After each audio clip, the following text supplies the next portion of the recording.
Yung mga idol, feeding ulit tayo. Yung mga bull lines natin, ito, kulang pa rin sa katawan, pakainin natin. Yon mga idol, kumain naman agad. Pakakainin, 4 yan ano. Pakainin natin lahat. Ito naman susunod. Ito, mas manipis mga idol.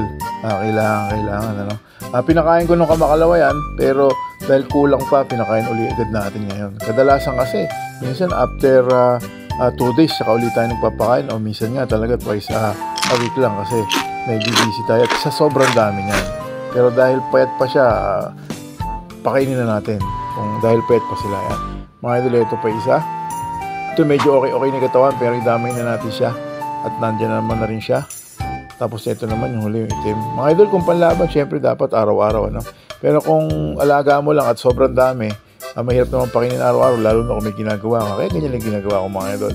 Importante naman dyan, mamayang gabi, inom naman sila ng tubig para syempre yun ang magpapahaba ng buhay nila, yung pag-inom. Yun, tumakbo tong isa, itim mga idol.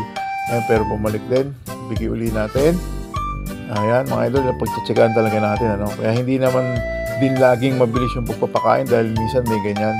Nung isang araw nung pinakain ko sila, lahat sila naman ay kumain, parang 2 lang ang hindi. Pero eto siya ngayon, medyo ayaw niya, tumakbo. Okay na yan, next time na lang siya. Yun lang mga idol, maraming salamat.